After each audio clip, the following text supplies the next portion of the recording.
नमस्कार मित्रों, मैं डॉक्टर भूपेंद्र वास्तुशास्त्री वास्तु सॉल्यूशन इंडिया में आपका हार्दिक स्वागत करता हूं। दोस्तों, आज का विषय है संतान और संतान का सुख और उसमें वास्तु की भूमिका। हाँ दोस्तों, आगे बढ़ने से पहले मैं आपसे एक रिक्वेस्ट कर रहा हूं कि मेरे YouTube channel vastu solution India को लाइक करें, शेयर करें और सब्सक्राइब करना ना भूलिएगा। दोस्तों, आपका एक शेयर इस ज्ञान गंगा को बहुत आगे तक पहुंचा सकता है। आपके लाइक्स, आपके कमेंट्स मेरे मनोबल तो वृद्धि करेंगे ही करेंगे, साथ में आप अपने परिवार, आप अपने दोस्तों और अपने मित्रों को और चाहने वालों को वास्तु की जानकारी प्राप्त कराने में मददगार साबित हो सकते हैं। इसलिए मेरे चैनल को सब्सक्राइब करना ना भूलिएगा और अपनी उपस्थिति जय माता दी के रूप में कमेंट्स में दर्ज कराएं। आइए चर्चा करते हैं आज के विषय पर, जो कि बहुत खास है, संतान। हर व्यक्ति ये चाहता है कि मेरे एक संतान हो, 2 संतान हो, 4 संतान हो, वगैरह वगैरह, और वो संतान सफल हो, उसको उस संतान का सुख मिले और सुख भी ऐसा मिले कि इस दुनिया में सबसे नामचीन संतान उसकी हो। इसके पीछे भी वास्तु का अपना अहम रोल होता है। जिस घर में अपन वास कर रहे हैं उस घर की अगर वास्तु खराब है तो लाख कोशिशों के बाद में सफलता, चाहे वो किसी भी क्षेत्र में हो, मुश्किल या सफलता दूर हो जाती है। चाहे संतान का भी पक्ष ले सकते हैं। दोस्तों, जब भी बात संतान की करते हैं तो सबसे पहले वास्तु के ईशान कोण पे हमें चर्चा करनी आवश्यक होगी। ईशान कोण का मतलब होता है उत्तर और पूर्व का संधि स्थल। संधि स्थल का मतलब यहाँ पर सेंटर पॉइंट से नहीं है, जहां पर उत्तर दिशा और पूर्व दिशा का मिलन होता है, उस दिशा का आंशिक भाग ईशान कोण कहलाता है, जहां पर वास्तु पुरुष का मस्तिष्क है और इस जगह पर देवगुरु बृहस्पति अपना आधिपत्य रखते हैं और इस सृष्टि के साक्षात मालिक शिव का वहां पर वास है।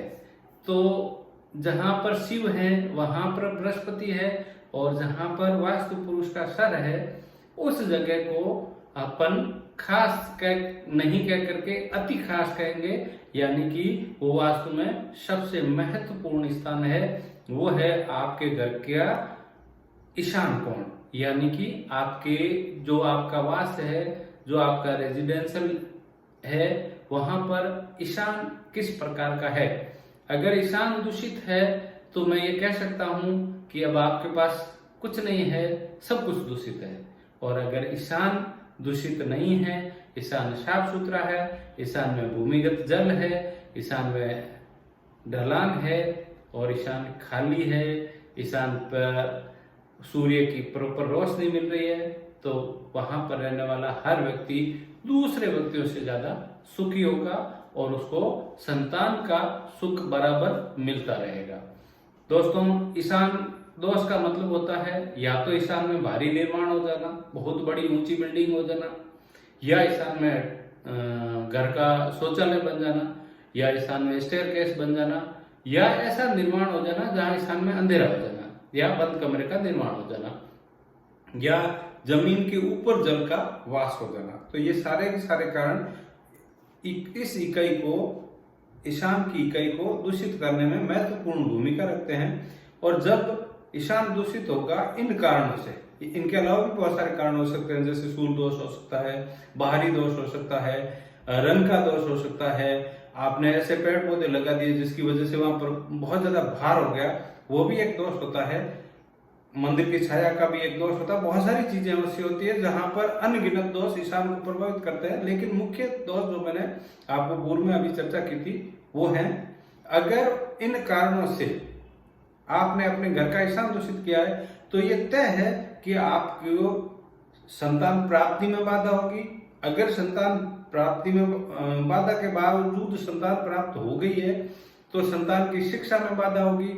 अगर संतान की शिक्षा भी बराबर हो रही है तो संतान के स्वास्थ्य के बारे में लेके आपको चिंताएं होगी, और अगर वो भी नहीं हो रही है तो मैं ये आपको साक्षात कह सकता हूँ, शास्त्रों में ऐसा विधान है और वास्तु एक विज्ञान है। विज्ञान और शास्त्र कभी भी झुटलाए नहीं जा सकते हैं।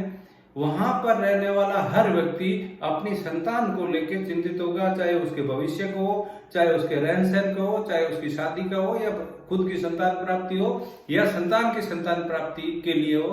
दोस्तों, अगर आपका ईशान दूषित है तो संतान की सफलता के लिए आप खुद वंचित हैं।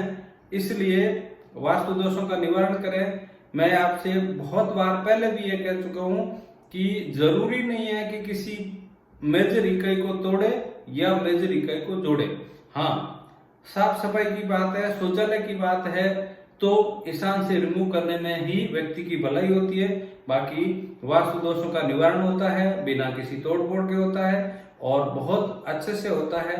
उसके लिए आप आराम से किसी एक्सपर्ट, वास्तु एक्सपर्ट से या हमसे भी सलाह ले सकते हैं। मैं आपसे इतना ही कहूंगा, दोस्त सुधार लीजिए, आपकी दशाएं सुधर जाएगी। जय माता दी, धन्यवाद।